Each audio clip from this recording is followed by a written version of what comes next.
Welcome back to Dum-Dums and Dragons, where improvisers who've never roleplayed before journey into the world of Dungeons and Dragons. I am the Grand Wizard Bukake, your host. The Freaky Friday shenanigans have continued. Quinny failed to frame Keira and ended up being sent to find the body of Fluffy McSnugglekins. Reginald found out to end their curse, he and Quinny have to learn to love each other, and Juniper freed her horse before traveling through Urza's teapot. What will happen now that Quinny has abandoned his post and Juniper is teleported to who knows where? Find out next on Dum-Dums and Dragons.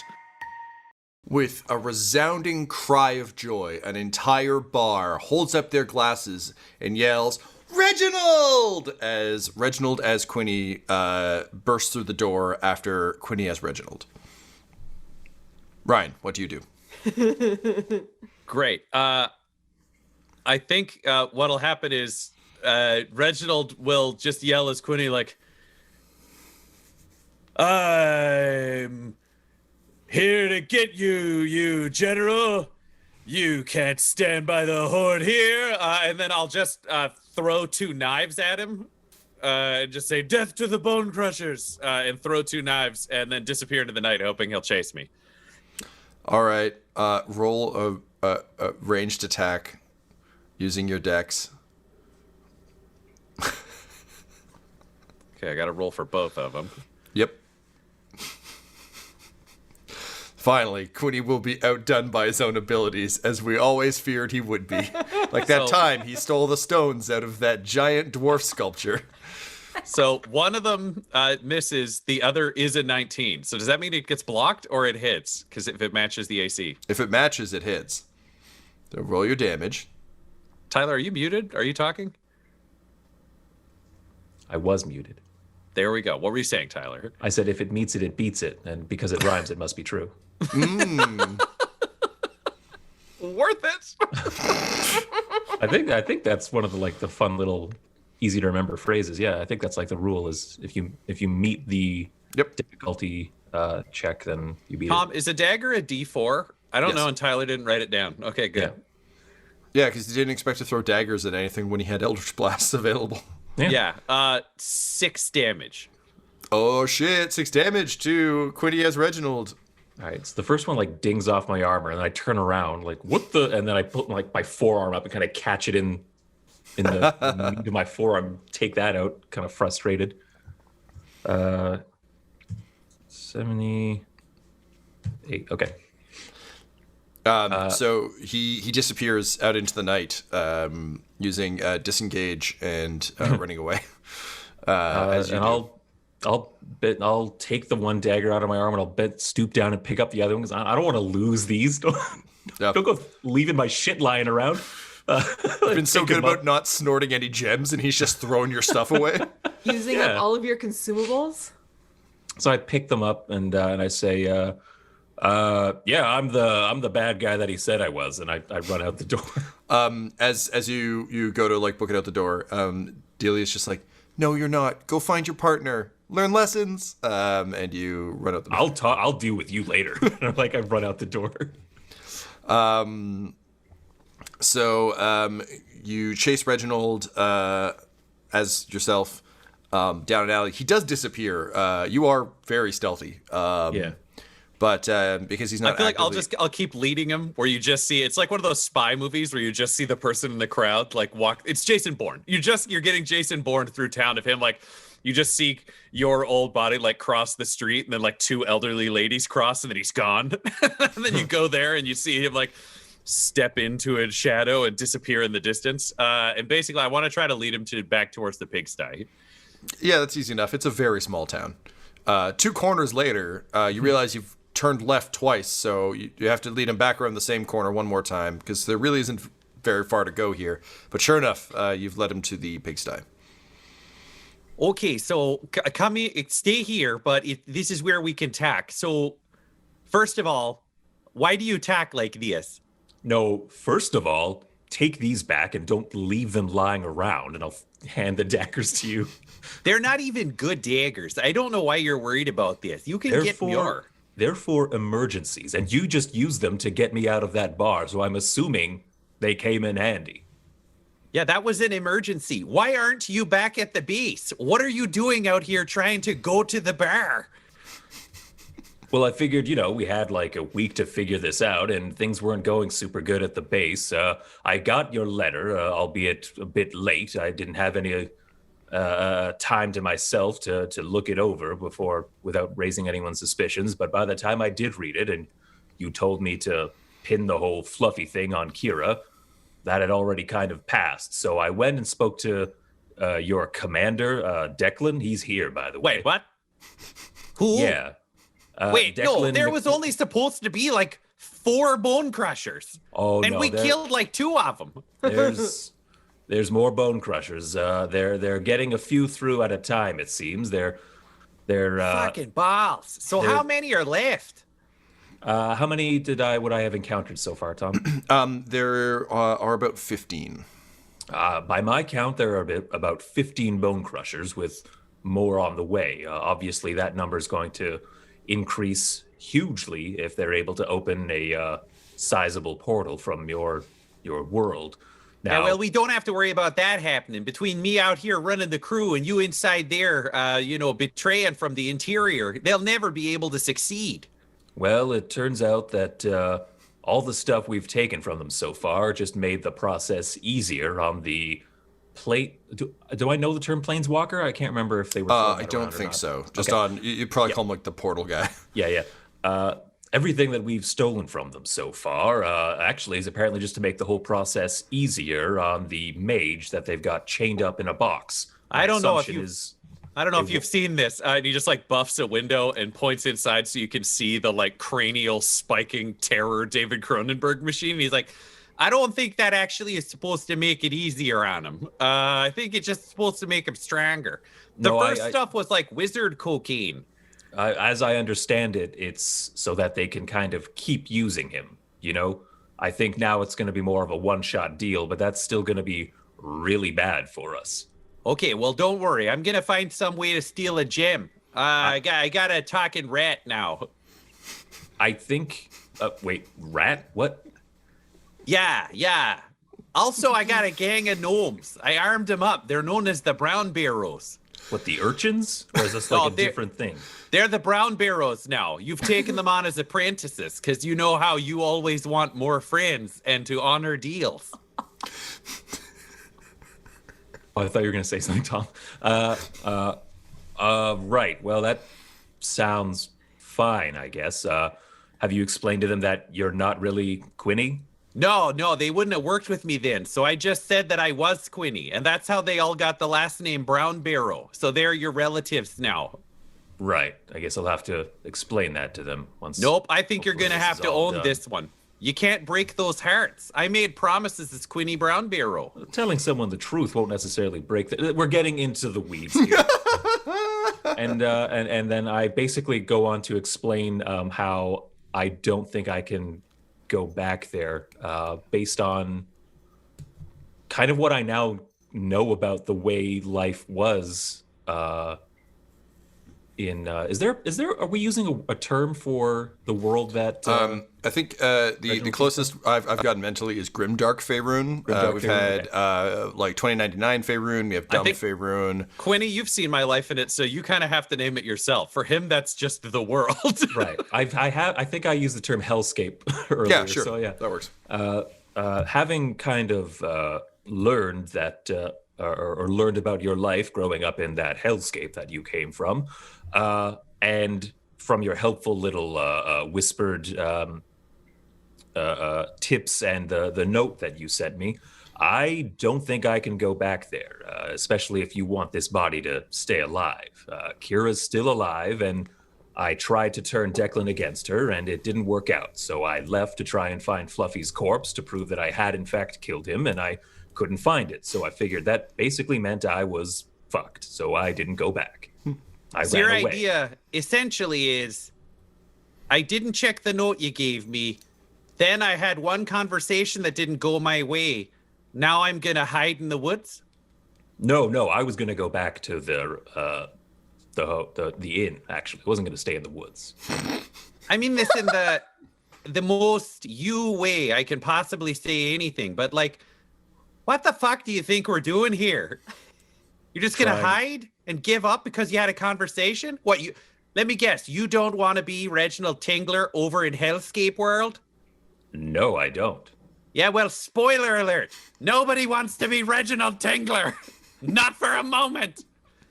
Reginald Tingler just fails and gets scared and then doesn't want to die.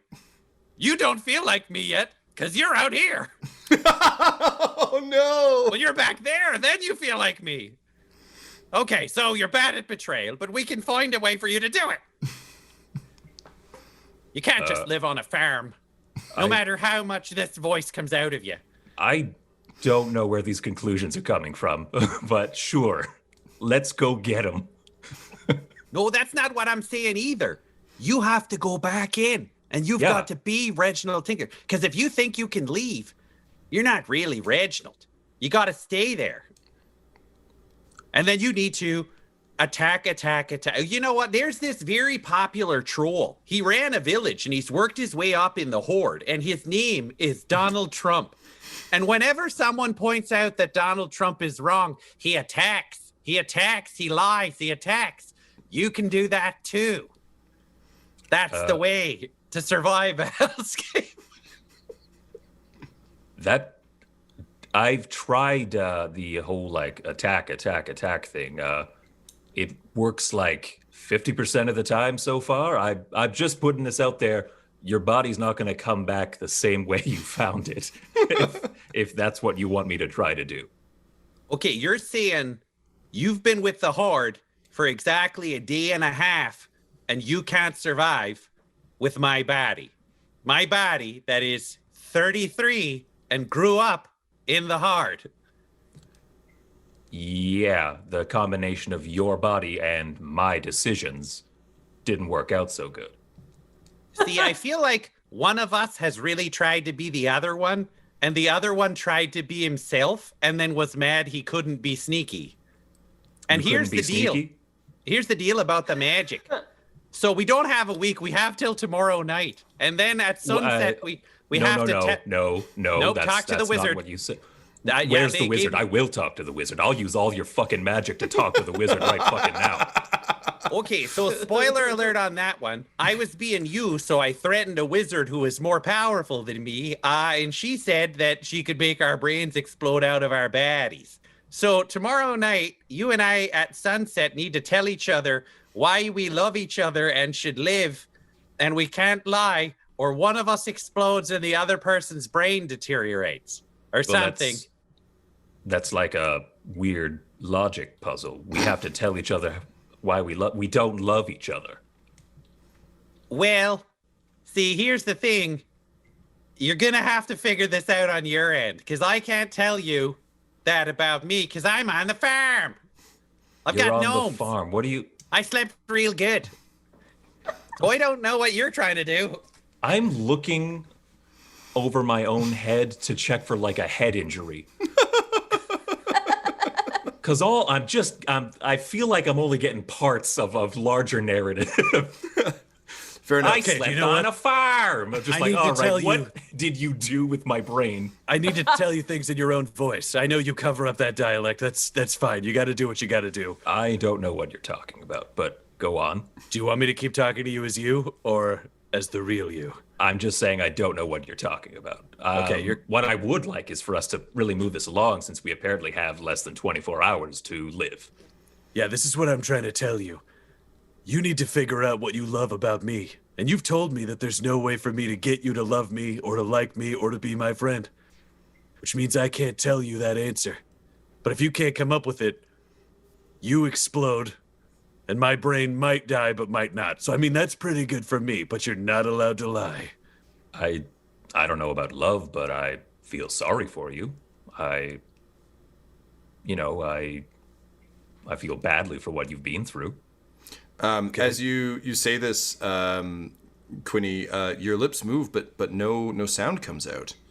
It would seem that however this curse works, determining why Reginald Tingler deserves to live and be restored to his own body can only be spoken at the fated time, and not before.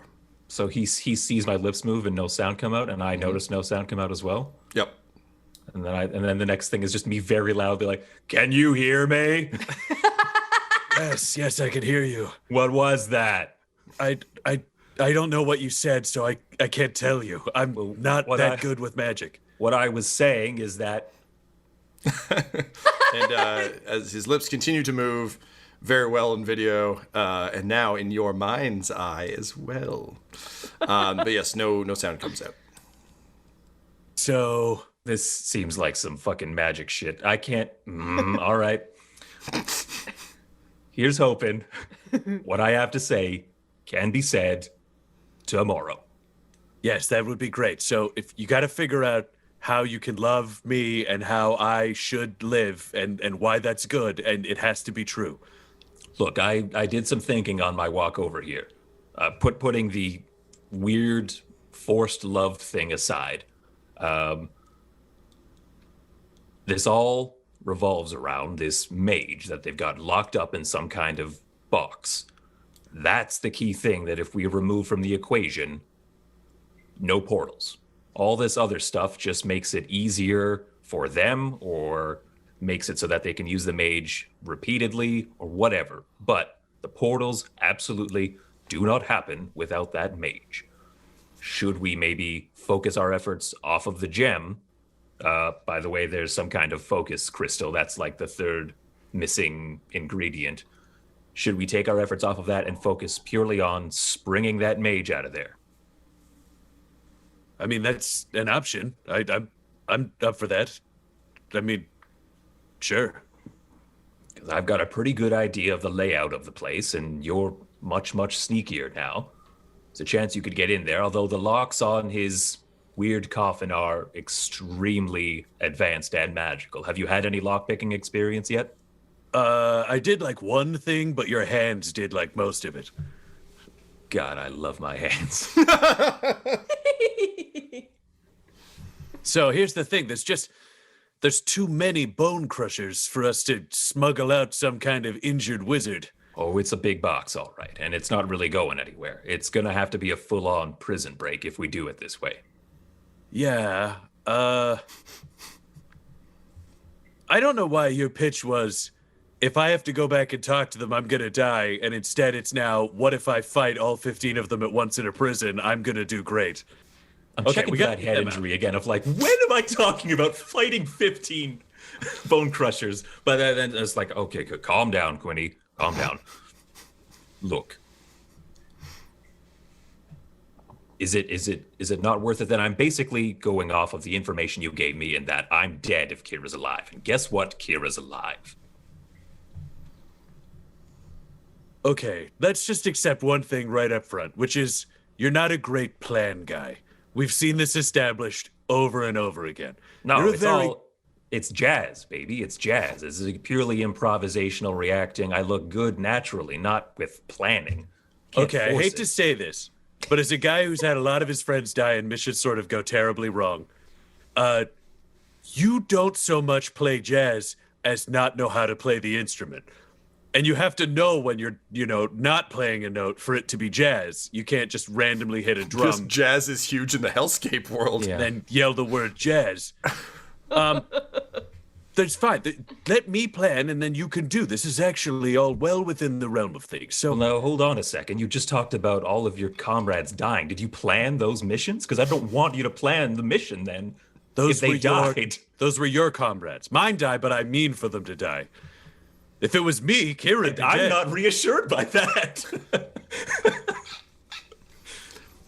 Well, do you want to plan or do you want to die? I want to talk about it. Okay.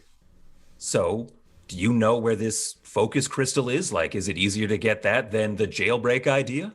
I'm waiting to hear from the talking rat. I don't know why you're so confused. Just parting the hair, looking for contusions, any kind of bleeding. You do find a couple rat droppings, which is kind of alarming. What? Where have you been sleeping? In a bed, and then... actually, another bed. I'm going to sleep in a pigsty. Listen, I was keeping a rat under my hat because it was important. And then I just, shake his hands off. One of us wants to talk about a plan, and the other seems to have a real problem with poop in hair. Yeah, it's you. You've got the poop in hair problem. Okay, Reginald, what's your plan? Lay it out for Quinny, and then Quinny can decide whether or not he wants to follow through with it. Okay. I know where Fluffy McSnugglekins' head is buried, so we can get you his head. You buried the head? Have you heard my vampire song? I didn't know what he was. He's sort of an undead balloon, but I was, chop off the head and burn the body, bury the head right over there. Luckily, I know where there is, so that's fine. You've got a pretty good voice, unrelated. So we can get you that head. And then I have this wineskin full of ilium. Is that thing that explodes that was supposed to be a thing? Yeah, it's ilium. Great. So I can give you that, so you can go back with something. Because here's the deal. You can kind of double down on betrayal, then you can go out and fail, but then you show up with a reward and something that incriminates someone else even more than you. So I'll write you a letter, and we'll address it to Keira, and we'll say that it's from the adversary, because Declan's going to believe that there's some kind of conspiracy. Everybody does. Everything's a conspiracy. And then we'll include in that letter that, you can't trust Reginald. You've got to set him up and see him executed. Frame him for something. Make sure he loses favor because he's too loyal, because then it'll protect you. And then we'll sign it the adversary, and we'll draw a picture of this mask as the signature. And he reaches into the bag of holding, and he pulls out the porcelain mask that'll talk while the wearer talks. Oh, Butthole's mask. It looks like a person to me, but I don't know what butts are like in this world. So this will be the adversary. And then I can show up with the mask and be like, I'm the adversary. Fuck you, Declan. And that will be good for me inside here, as well as I imagine your legend. Right. But at that point, then it's you who's facing down 15 bone crushers. Well, 16 if I'm to keep my cover. So what's the plan then? Oh, here's what I'm thinking. We set up that we're going after the crystal.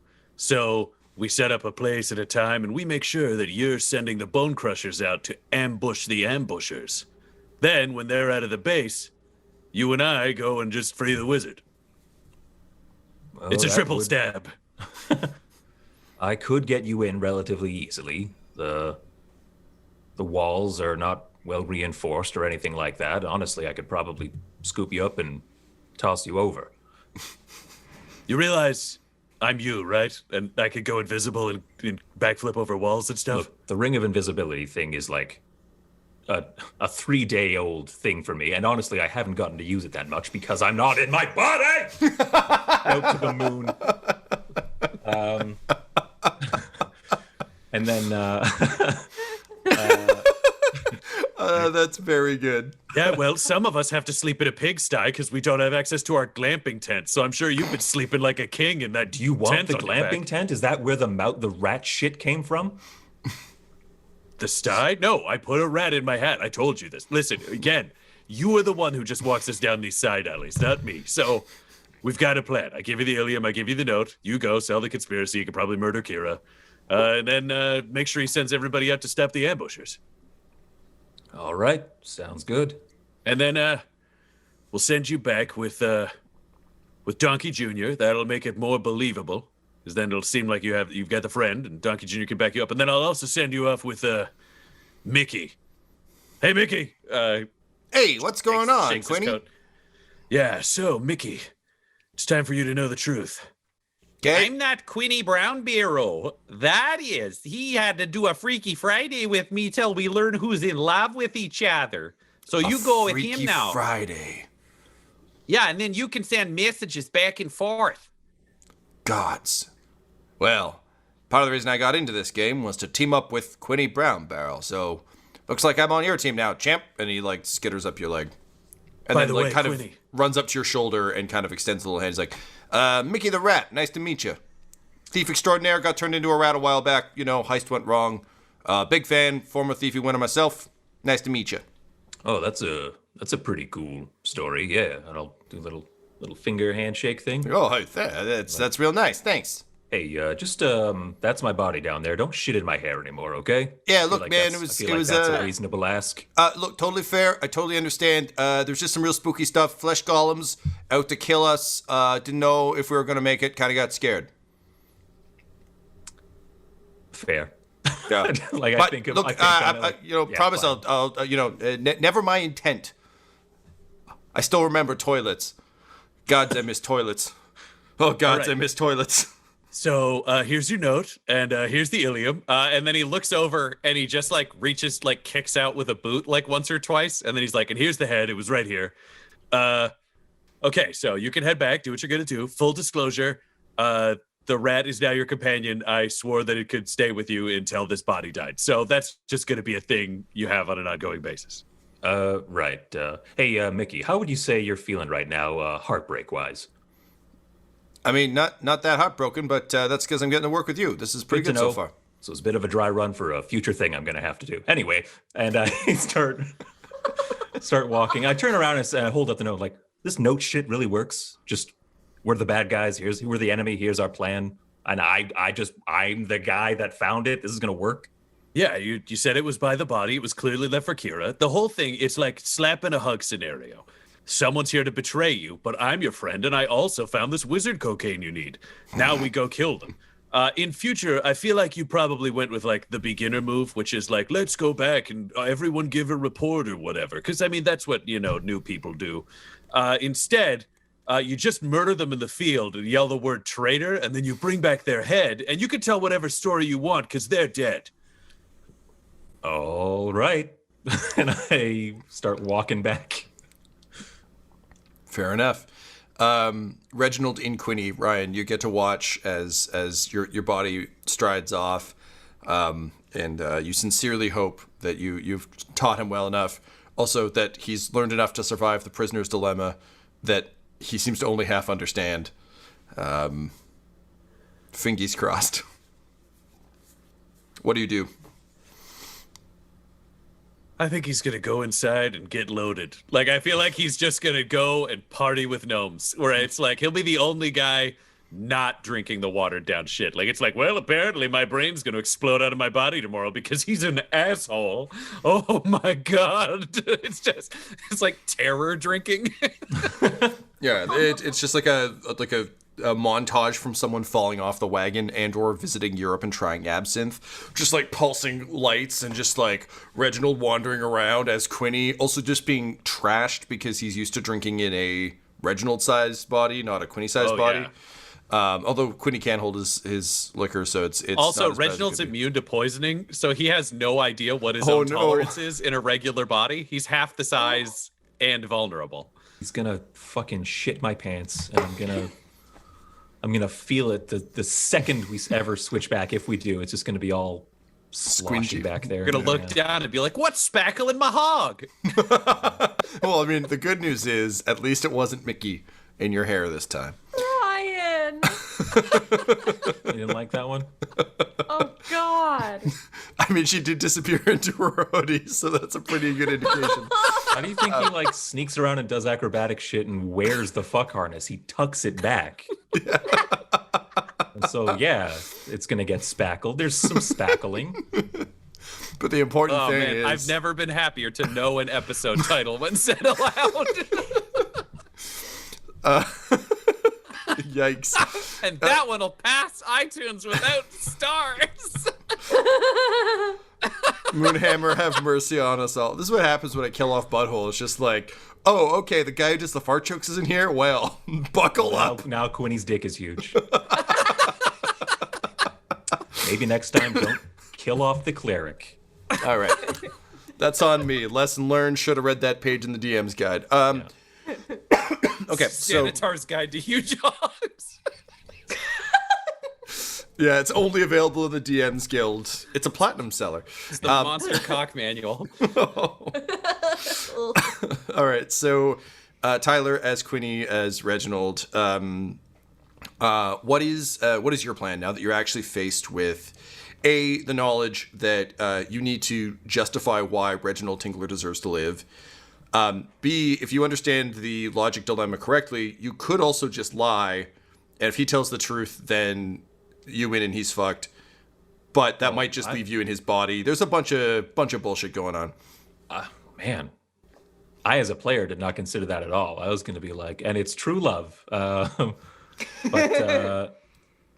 No, I've got an idea. I don't know if you want me to talk about it. No. This is just me setting you up Yeah. for like Quinny's mindset as he's going back. So you got all this on your mind, and you also are returning to the Wizard Tower, which is kind of a big deal. Yeah. I think Quinny's been in a place mentally often enough where it's like, if I don't pull this off, the world suffers, you know? Yeah. Now, especially that now that he knows that the forge, if the Black Spider gets the forge, then that's kind of what could potentially happen and stuff like that. And things like Strahd assembling like a super Strahd council and stuff like that, or a some kind of uber capitalist stealing wizards and mages from all the other realms and stuff like that. And it just time and time again, it's basically like the mentality I think for Quinny now is like, I've got a day to live basically, and that means I've got a day to make sure that these guys don't make it through to our Faerun. So he's thinking, I think, less about getting his body back and more about like, what can I do with this body while I've got it before I probably die. Very cool. Very cool. I think that's a natural progression for Quinny over time, Yeah. kind of moving from like, what's in it for me to like, Yeah. how can we hold off the inevitable, just a proper Joss Whedon series finale. Like, how can we just like slow them down Can for I a stop bit? them from opening the fucking hellmouth? Yeah, exactly. Gotta get those senior partners. We can set them back a few years. Is that it? That's it. That's the best we can do. Okay. So, what is your plan when you arrive at the tower? Or actually, no, fuck it. That's bad improv. You arrive at the tower. You're thinking like, okay, time to get my plan. Oh, here it is. So This is how Quinny does it. the doors open. You Jazz, put the doors. You just jazz stride through. You head down into the basement. And you arrive in time to see one or two, I'll say two, bone crushers appear through a very hazy, shaky portal. The second one through, the portal is unstable, collapses, and shears him in half. So half a bone crusher falls out. Under his breath, Quinny says, 16 and a half. And Declan's like, that's a shame. And he kind of turns vaguely surprised to see you. Commander Declan, I have returned as promised with the head of Fluffy. Say hello, Fluffy. A little bit of gallows humor for you there. And, It's funny because his voice was so fucking weird. yeah, really was. In addition to finding his head, I searched the body and found this. And I tossed like the wineskin to the floor. It's full of ilium. And like a classic like spooky scientist bone crusher comes over and is like, Ilium, yes, this is a good amount. We can do much with this. Thank you. Just doing my part for the Horde. And then I hand the note folded over to Declan and I say, sir, you're going to want to read this, perhaps in private. I'm afraid it's quite sensitive and unfortunate information. Kira's ears kind of perk up and she kind of looks over and Declan just kind of nods and without another word, he steps to the back of the room and it appears that there's a essentially a big sort of circular stone lift that he steps onto, and much like in a game like Doom or Quake, where there's just like blue particles going up, the stone just rises kind of all the way to the top of the tower, disappearing. Meanwhile, Bone Crushers are like dragging the half Bone Crusher. They're like, sorry, Jerry. Over to kind of a pile of what you thought was discarded armor, but is now very clearly people who didn't quite make it through. And Keira just says, what the fuck did you just give him? The answers he's been looking for, Keira. Oh, so you found the location of the focus crystal. Indeed, that's included in the note, yes. Okay, well, let's go. I'll wait for my orders from the commander, thank you. And she just kind of looks around. She's like, oh, he's gonna wait for orders. It's what a loyal soldier would do. Not that you know anything about that. I know plenty. And I squint my eyes at her. She squints back. I squint harder. And she squints harder. And And are her eyes closed? yep. I punch her in the fucking nose. Her nose shatters, and she falls back, blood gushing from her nose, eyes wide, and people around you applaud, and they're like, "Ha ha ha! Good one, Captain General." Thanks, boys. It's been a long night for me of investigating and hunting down our enemies and adversaries. I'm gonna get a little shut eye. Anyone want to take care of this mess? And I just gesture to Keira. And a couple, no one does. They're all like, "Oh, we'll keep a watch on her." That's what we're gonna call you from now on. Now you're Keira Mess Hand. And she's just holding a fistful of blood, and she's like, "There is literally blood in my fist right now." And they're like, "Ha, Mess Hand." And she just storms over to a corner and pouts. And I know you mentioned from all the traveling that I won't be able to get a good night's sleep, but I'd like to take the opportunity to do a short rest and heal up that way. Yeah, absolutely. Cool. Any sign of Declan coming back down while I'm doing this? During your short rest, yes. So he takes some time, and then he you think you can hear a sound of thunder upstairs, almost as though a storm has kicked up. And as he comes down, he's no longer carrying the staff. He just has it resting across the crook of his arm. Mm-hmm. He's just kind of muttering to himself about an adversary. And true to actual Reginald's word, it seems that these guys are really good at assuming a new Dark Lord is just around the corner. So he comes down and says, "It would seem someone else is after us too. Looks like we're going to have to speed things up a wee bit. Hit the mage again. Get a few more of our lads through. I'm going up to the roof.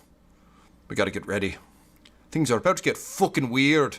And then he waves to a couple of sort of hardy shield-bearing people, and he just kind of gestures to them to come with him, and the three of them ascend to the roof. Okay. I'm going to probably rest up like I've been doing it and wait for the inevitable order to come to send Bone Crushers to go secure the focus crystal. Focus crystal? Yeah, focus crystal. Cool. Ryan, what are you doing back at the pig pen? Okay. If it's the next day, and we know the Bone Crushers don't have the crystal, but they don't know where it is, but we don't know where it is, we got to get to the city, and we got to try to find it first, because we could build a distraction around it to get to this wizard. And then if we see the Bone Crusher in the city, it's really easy for Quinny to kind of go do that. Mm-hmm. So I think step one, we got to go to Machete's machete shop, because she's going to have the best idea in town of where this thing is. And he could play that folksy farmish charm to try to get a point in the right direction. Cool. So you return to the barn, and you can see there's actually a bit of commotion outside Machete's machete barn. There seems to be a crowd that's assembled, kind of clamoring for gear, and she's standing up on a box, taking orders and yelling back to her assistants, and handing out bags really quickly. But it seems a lot of the people in town are intent on arming themselves today. Wow, so Matt, if you don't mind, can I ask you a quick question away from the crowd? And she's like, "Oh, hey, so glad you came back. Sorry there, Quinny. Don't have any time. Gotta help all these customers first, but get me later." So why is everybody arming themselves? She's back to He'll just yell it at the crowd. If somebody will answer him. Oh, you're just yelling to the crowd? Roll me a persuasion check, please. At advantage, because you're asking a very broad question.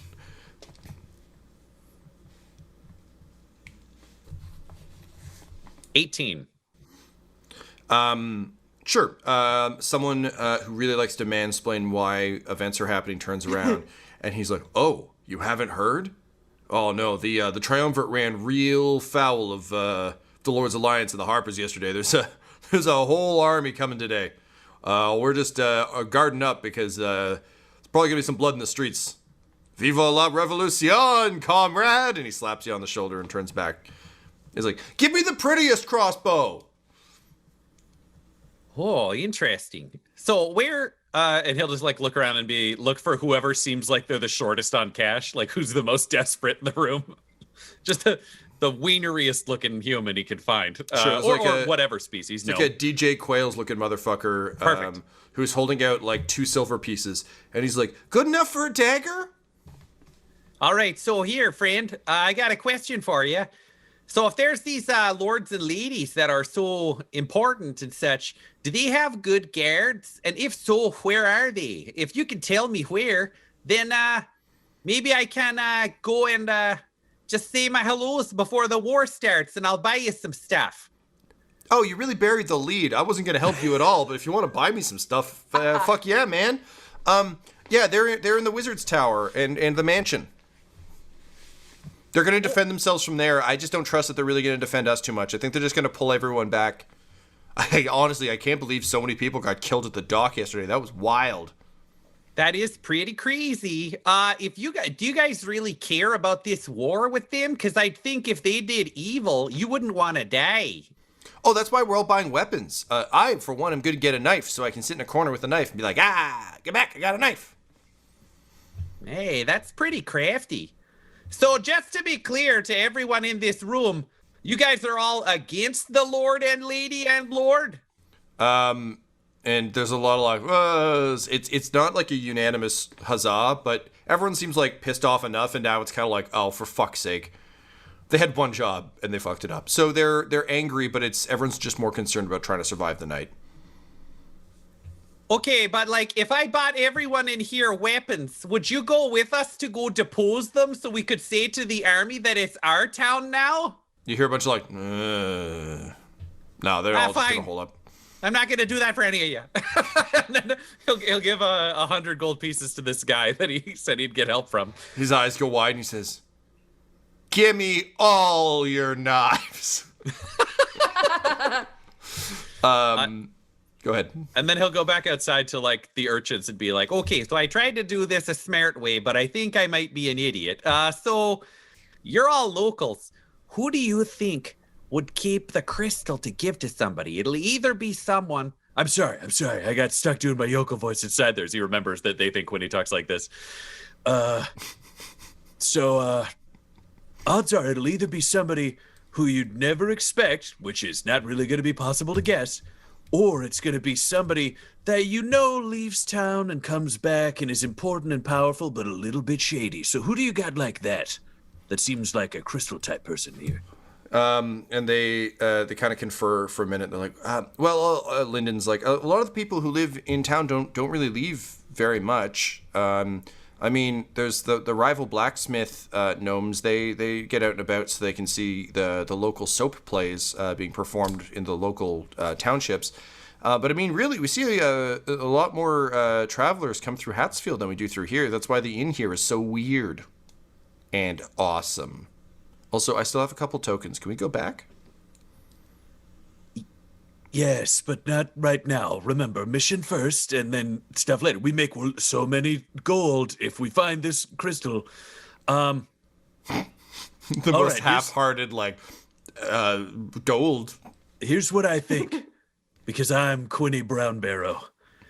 You guys need to go back to Hatfield and find the people you think are most likely to have the gem, because I think the Bone Crushers will search here first.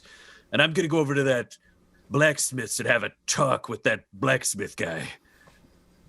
Okie dokie, Mr. Brown Barrow.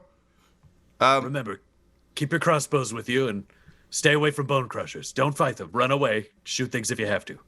All right. Come on, folks. We're sneaky little folks. And they air punch and run off into the shadows. But all of them run together into the same shadows. So they're really not that well hidden. They're just kind of a mob of people, trying to be stealthy. I'm still proud of them because they all have shirts now. And then he'll go to the blacksmiths. Yeah, it turns out a love of matching uniforms actually is somehow a Tingler hereditary piece. It's a nurture, not a nature piece. All right, so you arrive at the blacksmiths, and there are only 2 of them there this time. And you can hear sobbing coming from a nearby porta potty. Outhouse, that's what I was looking for. Old-timey porta potty, the ones made of wood with a little half moon for some reason. Okay, then I'm going to take 2 steps. 1, I'm putting on the porcelain mask because it is time to become the adversary. And I'm going to put on my ring of invisibility and go listen by the toilet. Okay. So go ahead and roll a stealth check, please. Do I get advantage because I'm invisible? Yep. Oh, wow. I did not need it after that first roll. That is 32. Fair enough. You hear The toilet doesn't see me. You hear loud sobbing and just, I can't believe she would tell me that Kamal doesn't marry her because it turns out she's him in a wig. It's such a good twist. Okay. You did this. This is your fault. This was the most important choice in the game, and you fucked it up. Tom, Yes, sir. how are these porta potties? Is there a way to unscrew it so it knocks over? I mean, it's flimsy wood over, like, probably a glorified bucket. Okay, then I want to take out a dagger and I want to quietly cut an opening. And then my goal is to essentially be able to Batman through to grab him inside the toilet and then make threats from behind with a knife as the adversary. This guy was shitting on my daggers 4 minutes ago. And look at him now. Now there's a guy shitting on your daggers. All right. So sure, you can just go ahead and do that. Nice. But I am going to need you to roll a grapple check for, like, bursting through the wall. Batman style. Yay! Jesus Christ. Good luck. That's not an easy check to make. It's a 15. All right, I'll take it. It's a flimsy thing. Nice. So poor Mike Latirius, the gnome, is bemoaning the lack of soaps. He's doing that thing where he's, like, sitting on a closed toilet just so he has, like, a good seat and a quiet place to cry. When suddenly he hears a scritching on the wall and he's worried it's a rat, but it's no rat. It's Quinny fucking Brown Barrow, the adversary.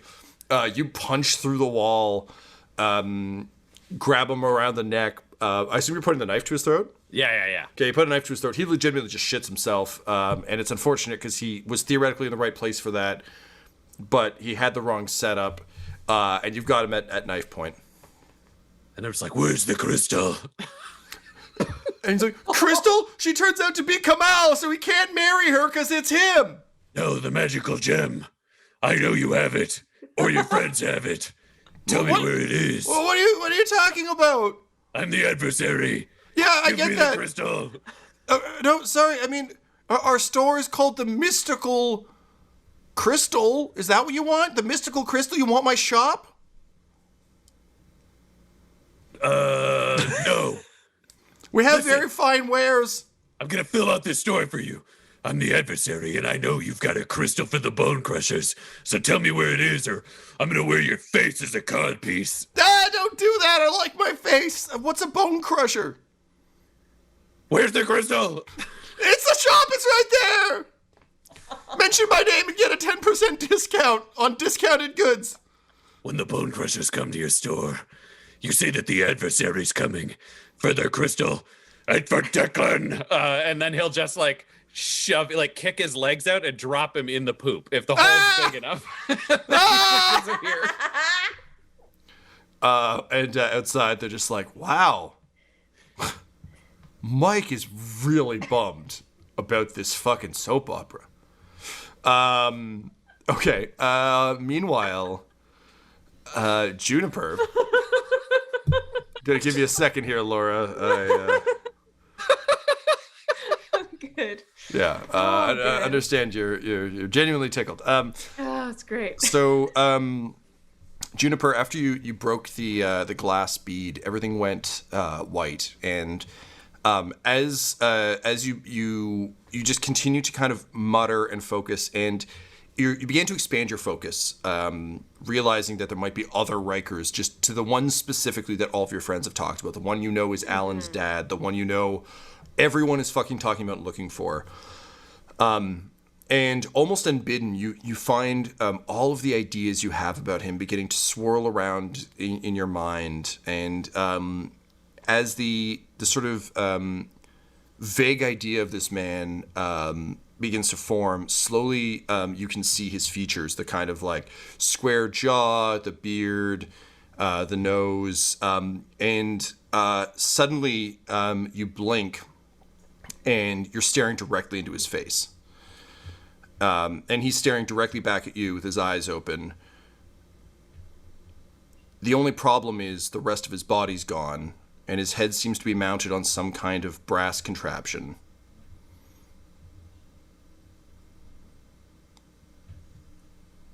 And behind you, you hear a voice say, "Oh! Hello. It is quite rude to arrive unannounced, you know." I spin around. You turn to see a dark elf with a glass staff slung across his back, wearing a very fine cloak of the bat, staring down at you with red eyes.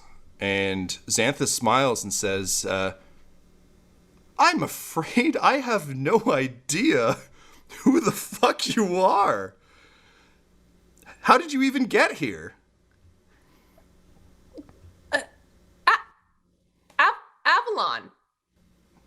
Oh, you know Mr. Riker. Oh, that's funny. Did you use him as a teleport anchor? Xanthus! Yes, hello. You're in my abode, which is very rude. But yes, I am in fact Xanthus. Who the fuck are you? Juniper! Juniper? I don't know who the fuck that is. Who is Juniper? Xanthus! No, I'm Xanthus. Okay. You turn All back right. and look at Pitwig. Who's just sitting there with his eyes wide. So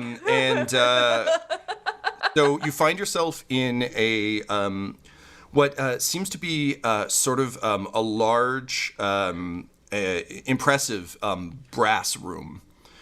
It's like essentially a pod, rounded walls with glass overlooking what seem to be a number of sort of like almost like a molten hellscape. You see volcanoes, sort of spitting purple fire, purple molten. The sky has completely alien constellations, and it seems to be some kind of lab facility. Xanthus is holding a fork in one hand and a knife in the other, and there seems to be something kind of red and bleeding on his fork. And behind him on a slab, you can see another Xanthus who has been kind of cracked wide and dressed with some like sprigs of various things. And Xanthus is wearing like a little bib and is just legitimately like very confused but vaguely bemused that you're here. Is there a chair? Actually, no. No, this is a workspace, not a sitting space. But you can like sit down if you want. Yeah, I think I just like I walk a couple paces, I turn back, look at Xanthus. I walk a few more paces, turn back, look at Riker. And then I just kind of sit down, just kind of cross-legged, like with my fingers kind of steepled. Like,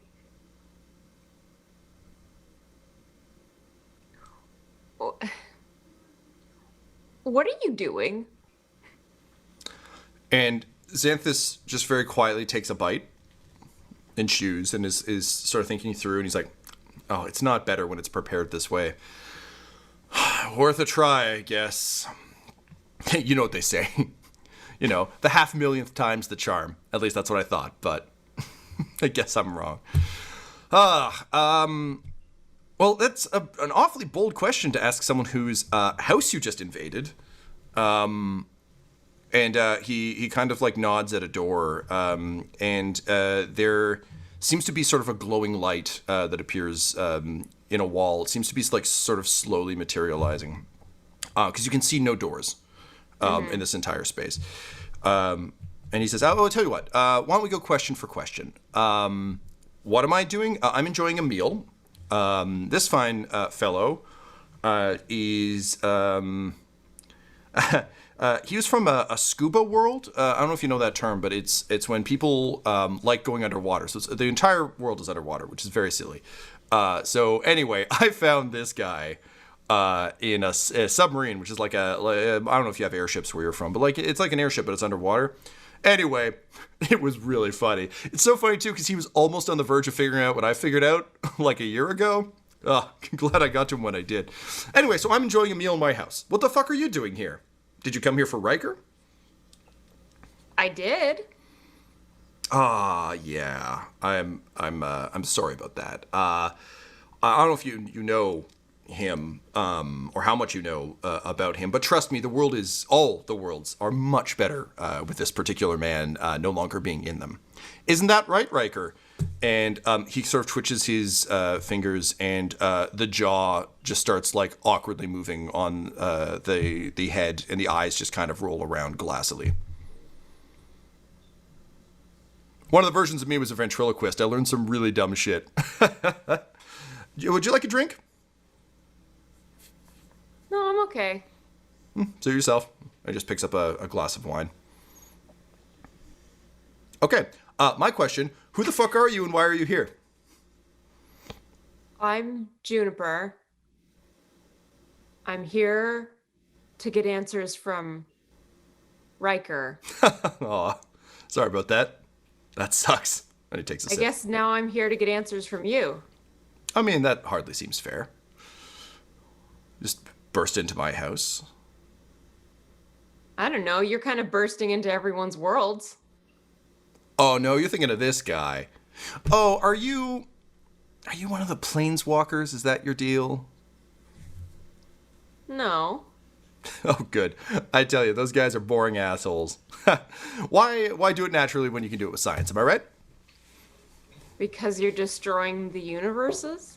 Oh, no, sorry, not me. Look, this is a common misconception. You actually remind me of someone I know. You might be played by the same person on the show. That's just a thing I say.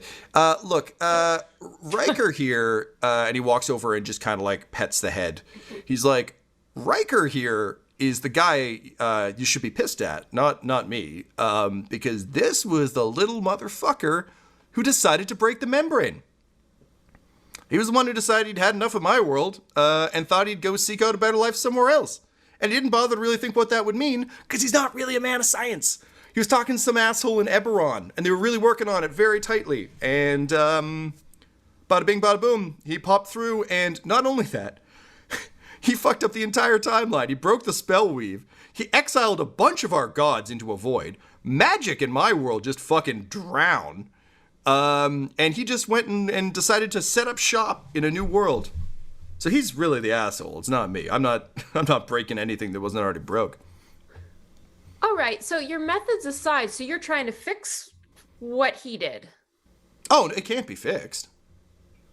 No, Yes, that ship sailed. I mean, look, one of us has a magical spooky dome, and one of us is a lady who just popped up here, apparently knowing nothing and seeming very self-important about it. Also, who is this fellow? Why is he urinating in his pants right now? And Pidwick is standing there with his staff out, like looking, like basically guarding the glowing door that seems to be opening. He's like, "Don't worry, I may be scared, but I've got this." Pidwick, just sit. Okay, are you sure there's no threats coming through this glowing thing? Just stay out of the way. Just quiet. He turns around very sheepishly and like puts his staff across his legs and just like sits cross-legged and looks at you very intently. Okay. I'm her squire. Hush. Xanthus is just giving you like a that's adorable kind of look. So, all I'm going to say, no, it's done.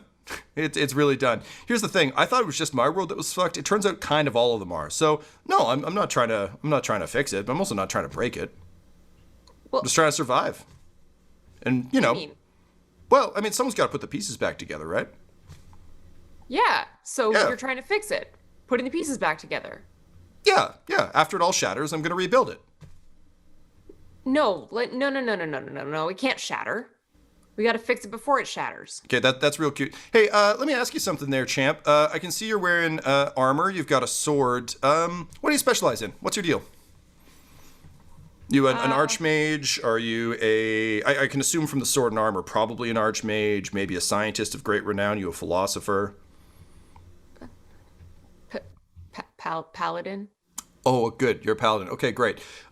So you, as a paladin, are going to just fix all of this. You know more than I do, more than my associates do, more than all of the me's I have killed across thousands, hundreds of thousands of worlds. I've been to hundreds of thousands of worlds, and none of them have an answer to how to stop this. But you are going to stop it. Apparently. Yep. Okay, cool. Well, good luck with that. If you do, fantastic. I'll be there to, help shape whatever that is, I guess. Good. Okay. But good. when it shatters, Help me. I'll fix it on the back end. Well, why don't we fix it before it shatters? Because we can't. So instead, one of us is going to survive. No, you know what? That's very pessimistic. Yeah. You call it pessimistic, I call it realism. Listen, I'm very busy here. I'm literally doing a weird act of auto-cannibalism that I've really had to repeat a number of times. And I do kind of worry about my sanity. But listen, as cute as this conversation has been, I think I'm going to have to ask you to leave. Your Riker problem is solved. He won't be breaking any more realities because I chopped off his head, and now I use him as a cool lantern to travel between worlds. It's pretty great. So I'm going to bid you farewell. Yeah, I think that's all I got. That's all I got. Thank you for visiting, though. It was nice to meet you, Juniper. Do you think you would attempt to leave? No. No. Damn it, I came here for answers. Unwanted visitors. You see, it's nice that you have a squire. Everyone needs a squire. Hell, I've got a squire. Don't I? And you hear a crunch. And as you turn, you see a massive horned dragonborn step through the portal. And as he does, he just continues to twist what was crunching, which is dear sweet Pidwick's head off. And as he takes a bite out of the side of the head, he just goes, "Oh, hi! I'm Bucarius, and I guess I'm here to kill you."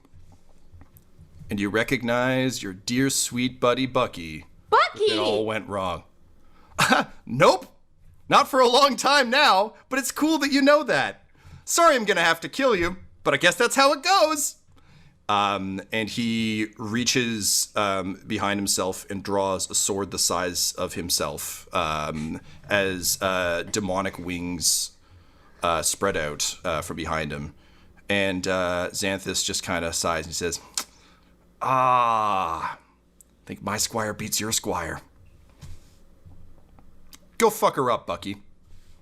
Why are we fighting?